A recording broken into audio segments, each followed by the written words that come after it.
the session that you guys are going to see in this video isn't anything crazy, but it ended up just being more of a fun session than anything.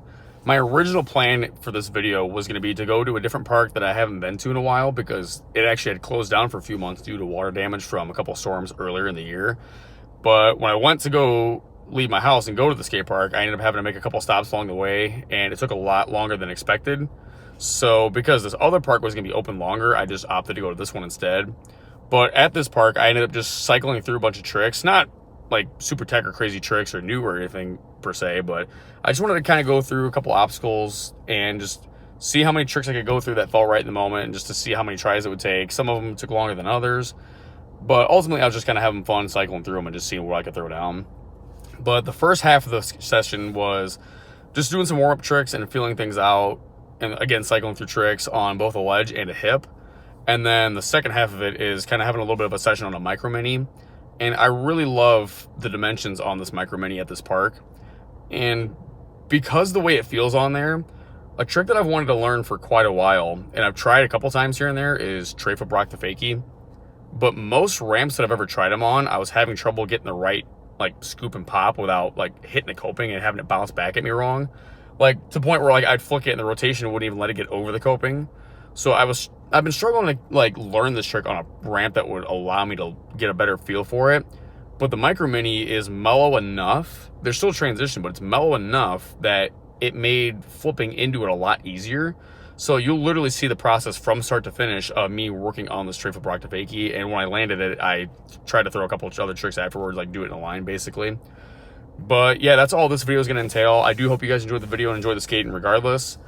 But after the session in this video, you guys are going to see, I'm going to be doing this later, but I'm going to be having some fun painting or finishing painting my old deck. The one that in the last video I sanded down and painted blue because my Sharpie had ran out. My original intentions for doing it, like just wood color, didn't work out. But right now that deck is painted blue. So I'm going to go through later today actually, and I'm going to do the logo in Sharpie because I bought new ones.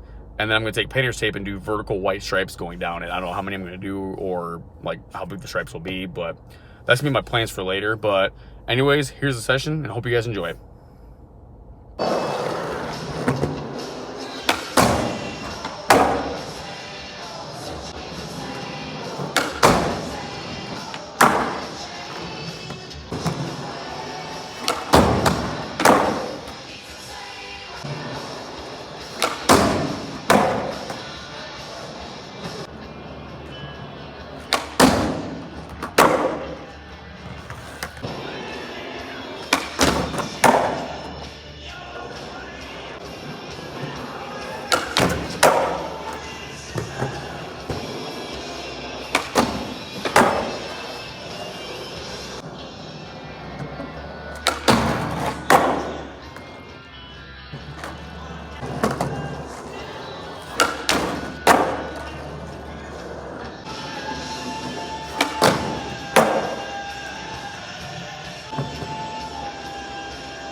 so that's going to wrap it up for the skating portion of this video. Hopefully you got to enjoy those clips in that session that I had. Like I said before, it wasn't anything super crazy. It was just meant to be kind of fun and laid back, but it was really satisfying to get a trick that I've been wanting to do for so long, even if it wasn't a smaller ramp. And hopefully in my future sessions, I can throw that trick a little bit more often, maybe like on a slightly bigger ramp and get that filmed, as well as get more confident and blunt the fakies, because like I added in that little note in the bottom of the screen, it's not really a go-to trick for me. I know how to do it, but I'm not confident enough to where I'm going to go throw it on a bigger ramp. So hopefully I can change that soon. But for the rest of this video, we're going to do some painting on that board that I had sanded and painted blue the other day. But I didn't realize until I got down here, I'm not going to be able to do the logo as well. I'm pretty much going to have to do the painter's tape with the stripes, get that painted, let that dry, and then come back down and do the stencil for the Punisher logo and black out the Sharpie and stuff. So I'm going to go ahead and set you guys up at an angle so you can watch me get this done. But this is pretty much going to be my outro at the same time. So I'm going to let this all play out, and then we're going to end it from there. But thank you guys so much, and I'll see you in the next video.